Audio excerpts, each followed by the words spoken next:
Assalamualaikum, selamat pagi Pak Adi. Apa kabar hari ini?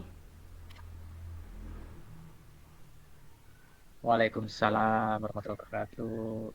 Baik, Pak Eko. Alhamdulillah sehat. Pak Eko sehat? Ya, alhamdulillah sehat. Gimana nih kemarin kayaknya kirim pesan. Ada sesuatu yang butuh direfleksikan ini Pak Adi. Iya, betul sekali, Pak Eko. Saya butuh teman ngobrol gitu. Ya, untuk curhat-curhat lah.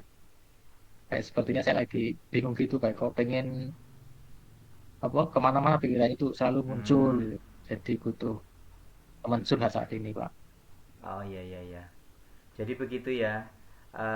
Kira-kira gimana apa yang kita harus refleksikan hari ini Pak Adi? Jadi gini, saya akan merefleksikan itu posisi sekarang ketika menjadi seorang kepala sekolah, Pak. Ya ya. Saya kan sekarang menjadi pemimpin pembelajaran di sekolah. Hmm. Sedangkan besok saya akan supervisi guru-guru. Nah, Oh. ketika melaksanakan supervisi itu kan harus menilai seseorang Hmm. dengan standar-standar tertentu, ada parameter-parameter serta variabel yang harus dipenuhi. Nah, di sisi lain, ketika saya melakukan itu seperti ada rasa yang tidak nyaman, ada konflik dalam diri nih. Jadi ketika coaching saya merasa pas gitu, Iya. tapi ketika supervisi malah merasa jogging menilai teman dengan indikator-indikator tertentu. Jadi gimana itu Pak Eko ini? Oh iya iya. Jadi merasa ada konflik batin ya Mas ya. Ya Pak ya.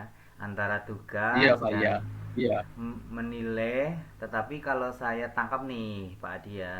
Karena tugas supervisi itu kan ada tugas menilai. Sementara menurut Pak Adi menilai itu kadang bisa menjadi judging atau melabeli atau memberitahu orang dengan standar gitu ya. Jadi merasa ada konflik batin, Iya. jadi merasa tidak nyaman. Padahal harapannya Pak Adi itu teman guru tersebut bisa tumbuh dari dalam dirinya, bukan karena penilaian dari luar. Sementara dengan menilai itu otomatis tumbuhnya dari luar begitu ya Pak Adi.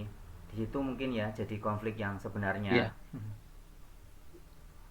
Iya, betul-betul Pak Eko. Salah satunya saya pikir itu. Jadi ketika menilai seseorang standar belum, jangan-jangan ini jogging kayak itu ya. Padahal tujuannya kan menumbuh kembangkan seseorang dari dalam dirinya sesuai filosofi dari Ki Hajar Dewantara, Pak. Mm-mm. Tapi memang sebetulnya memsupervisi itu baik sih Mas ya, baik ya Pak ya, agar seorang guru itu berubah. Dan kira-kira apa yang Pak Adi yakini agar proses itu berjalan ideal? Eh, Kalau menurut saya sih idealnya ya mengajak mereka untuk merefleksikan bagaimana sosok guru yang ideal ketika mengajar di kelas, Mm-mm. kemudian melihat dari diri mereka jadi standar variabel penilaian guru terpenuhi. Nah, dari situ bisa menjadi acuan atau referensi untuk mengembangkan kompetensi apa yang perlu dikembangkan untuk bisa menjadi dasar penilaian gurunya. Ya, artinya guru tersebut dapat menganalisa ya, baik kekurangan ataupun kelebihan. Ya, Jadi misalnya ketika kita berdiskusi, kita bisa melihat kemampuan guru tersebut ya Pak Adi ya. Jadi ketika ingin ya ada betul. kompetensi apa yang Pak Adi ingin dorong, akan lebih gampang, akan lebih mudah. Begitu ya Pak Adi. Pada kompetensi tertentu, Ya, bagaimana Pak Adi meningkatkan, bagaimana caranya Pak Adi? tentunya dari kegiatan refleksi bersama dapat kita dorong kepada guru tersebut Mm-mm.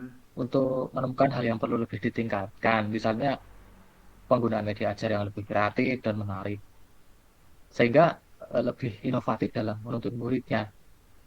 Jadi tidak ada kesan judging nilai guru merasa nyaman itu, Pak. Iya, iya. Iya, begitu ya Pak Adi. dengan mendorong yang bersangkutan untuk menemukan sendiri apa yang perlu ditingkatkan, jadi merasa nyaman dan merasa tidak diadili ya, atau merasa tidak dilabeli. Tinggal nanti Pak Adi melengkapi dari hasil observasi tadi sehingga mereka akan berkembang. Nanti output baliknya pun akan refleksi kembali ya, maka dari situ akan menumbuhkan rencana aksi yang kemungkinan akan untuk mengembangkan diri. Begitu ya Pak Adi ya. Ya begitu. Jadi menurut saya perlu dikuatkan tentang refleksinya begitu. Jadi indikator tercapaian pengembangan diri itu akan lebih mudah didapatkan. Kita bisa menjembatani dalam mengembangkan kompetensi guru tersebut. Ya, betul begitu ya Pak Adi. Menurut Pak Adi, keberhasilan supervisi guru dalam mengembangkan apa saja indikator ketercapaian terpenuhinya Pak Adi?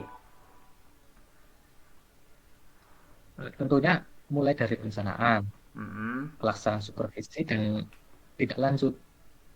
Pada tahap perencanaan, supervisor ini merumuskan tujuan, kemudian melihat pada kebutuhan pengembangan guru, Mm-mm. memilih pendekatan, teknik, dan model, kemudian menetapkan jadwal dan mempersiapkan ragam instrumen. Wah, sudah sangat bagus ini Pak Adi. Semoga terlaksana dengan baik apa yang Pak Adi rencanakan. Kemudian pendekatan yang humanis tentunya akan lebih mudah untuk menumbuh kembangkan potensi guru. Selamat dan semangat Pak Adi. Terima kasih Pak Eko. Oke, sekali lagi terima kasih Pak Eko atas waktunya untuk hari ini sudah mau mendengarkan dan menginspirasi untuk kebaikan saya dan teman-teman guru di sekolah. Terima kasih sekali lagi saya ucapkan Pak Eko. Ya, sama-sama Pak Adi. Selamat melaksanakan supervisi yang humanis. Semoga lancar Pak Adi. Ya, Pak Eko. Amin, amin. Kayak matur suwun. Ye, sami-sami.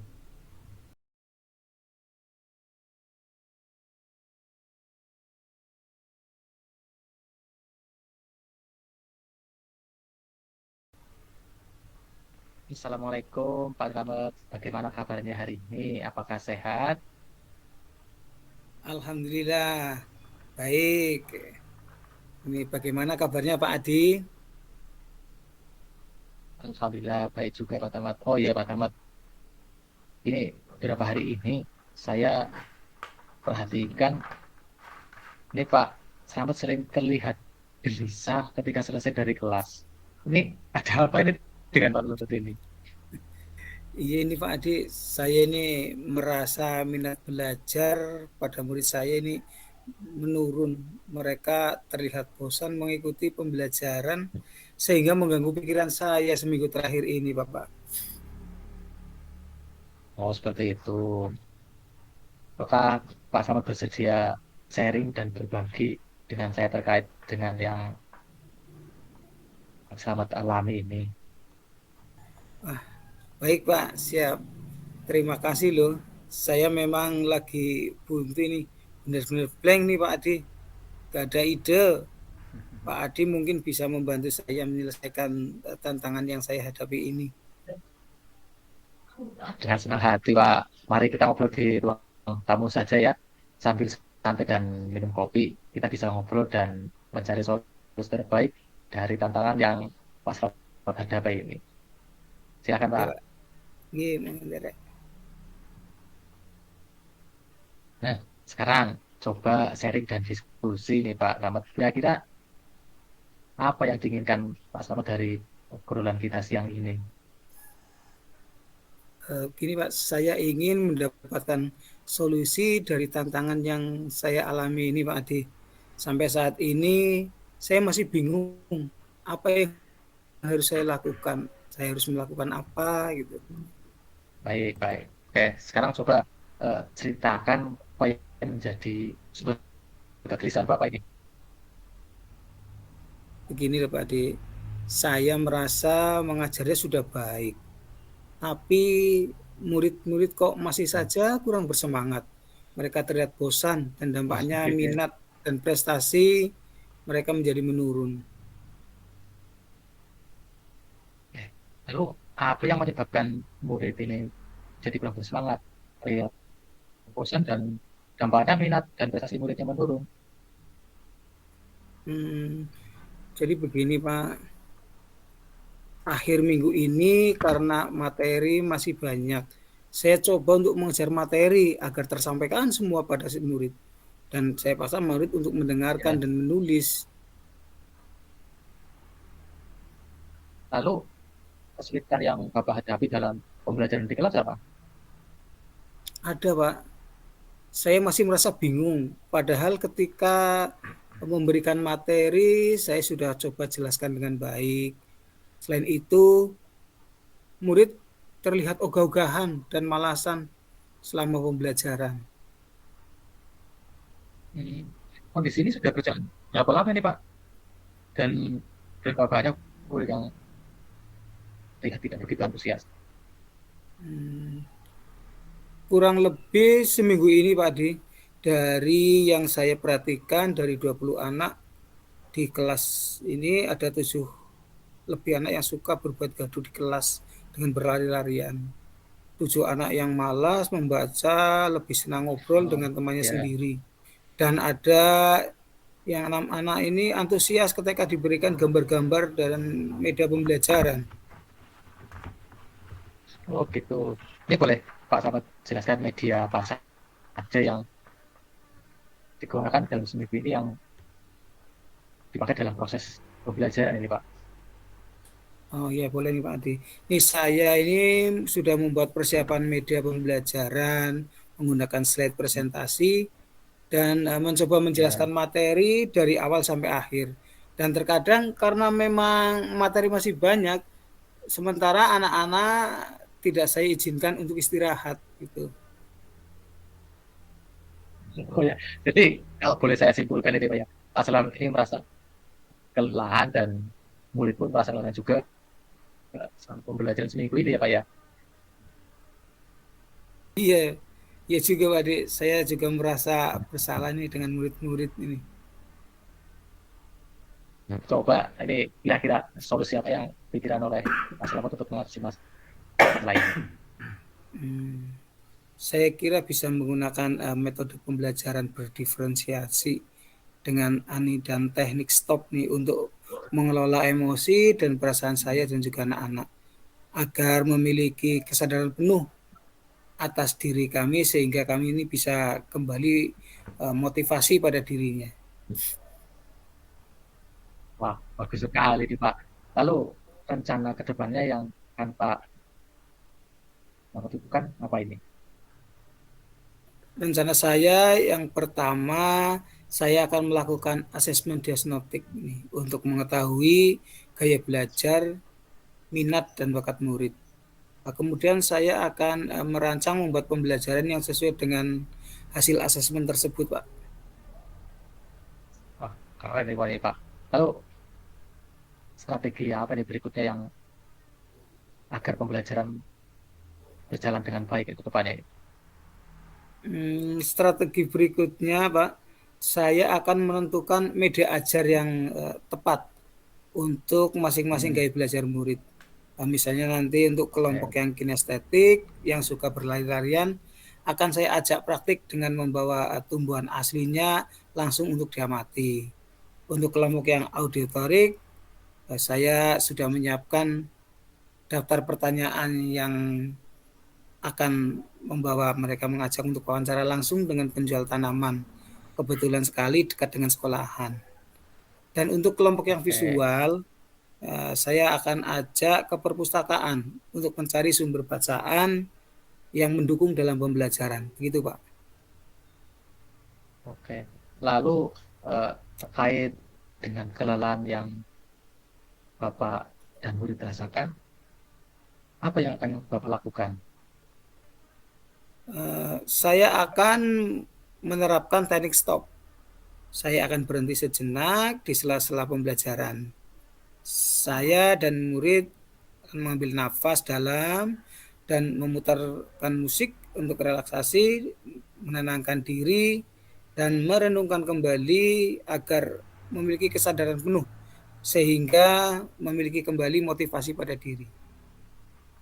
Mas, luar biasa ini Bapak ini sudah bisa menemukan solusi dari tantangan yang dihadapi seminggu ini. Jadi selanjutnya apa indikator keberhasilan rencana pembelajaran Pak Slamet?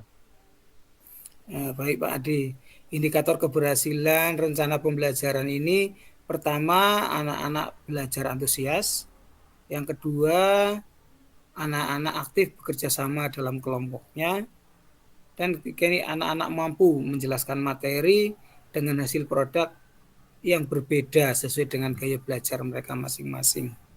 Gitu Pak. Wah, mantap ini Pak.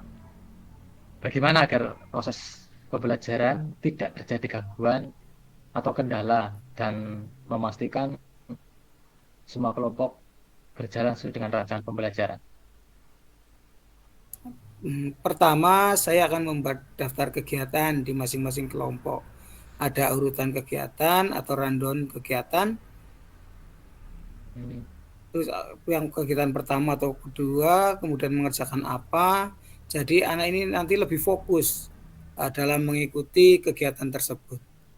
Yang kedua, membuat daftar checklist pemantauan untuk memastikan anak sudah melaksanakan kegiatan pembelajaran sesuai dengan rancangan pembelajaran. Dan untuk yang ketiga, akan membimbing anak ketika terjadi kebuntuan dan membutuhkan pemahaman terkait hal-hal yang baru ditemui. Itu Pak. Wah, hebat ini. Saya senang sekali ini dengan capaian yang Pak Slamet peroleh dari obrolan kita hari ini. Lalu, apa komitmen Bapak untuk melaksanakan rencana Bapak tadi? Setelah ini saya akan melakukan asesmen diagnostik, merancang pembelajaran berdiferensiasi, dan untuk menerapkan teknik stop untuk mengembalikan motivasi Baik, baik untuk saya dan murid-murid secara maksimal, dan semoga apa yang saya rencanakan dapat berjalan dengan baik Pak.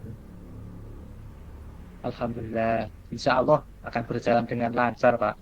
Kemudian, ini selanjutnya siapa saja nih yang akan Bapak libatkan untuk membantu rencana tersebut?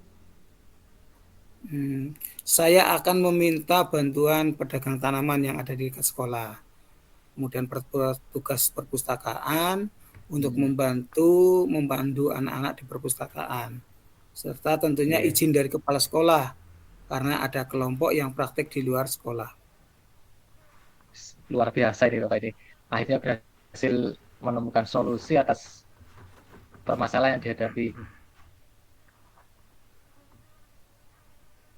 Semoga ke Amin. depan lebih berkembang untuk kompetensi mengajarnya. Ya, amin Pak. Seminggu kemarin memang ini benar-benar saya buntu dan sulit untuk menentukan langkah apa yang harus dikerjakan. Oke, oke, Pak. Terima kasih Pak Adi. Ini sudah membantu saya menemukan solusi yang terbaik. Sama-sama Pak Slamet saling berbagi dan mendukung. Ya, siap. Sehat selalu nggih Pak Adi. Sampai jumpa besok. Oke, siap. Sama-sama Pak. Sampai jumpa lagi. Ih. Wow, luar biasa ini Pak Adi dan Pak Slamet ya. Dari praktek kucing tadi, eh, saya perhatikan Pak Adi sudah sangat luar biasa. Apalagi Pak Slamet juga sama-sama luar biasa sudah melaksanakan praktik baik ya kucing atau pelaksanaan membimbing teman sejawat.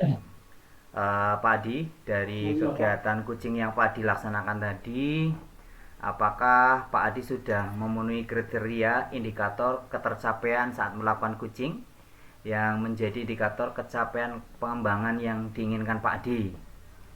Gimana tadi Pak Adi? Ya Pak. Sudah Pak. Alhamdulillah tadi saya bersama Pak Slamet sudah menemukan apa yang menjadi keinginan Pak Slamet untuk ke depan seperti itu.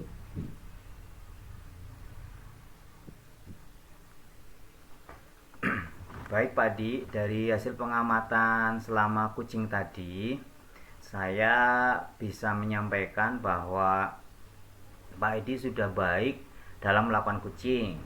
Tidak terlihat adanya tindakan asumsi atau membeli label ya tentang situasi atau keadaan.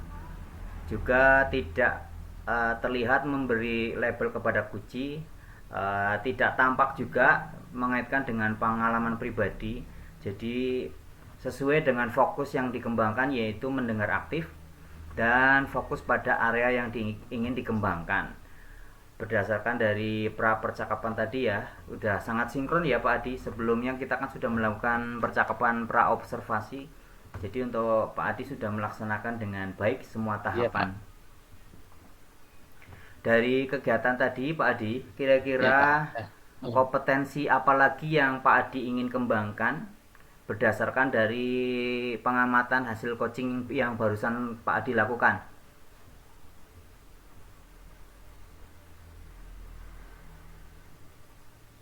Kalau dari hal yang ingin saya tingkatkan, utamanya pada kedalaman pertanyaan yang Pak Slamet. Jadi dengan pertanyaan yang dalam nanti bisa memunculkan solusi-solusi yang benar-benar solutif itu Pak. Ya. Alhamdulillah sudah sungguh luar biasa nih Pak Adi, telah mampu mengembangkan diri sampai tahap ini ya. Pak Slamet juga luar biasa ya. Semoga ke depan lebih mapan lagi dalam mengembangkan diri. Selamat berkreasi dan berkolaborasi dengan teman sejawat. Begitu nggih Pak Adi dan Pak Slamet. Oke Pak Eko. Ya, sampai berjumpa lagi ya Pak Adi dan Pak Slamet pada sesi berikutnya. Oke, siap Pak Eko. Terima kasih. Siap. Terima kasih. Terima kasih sama-sama.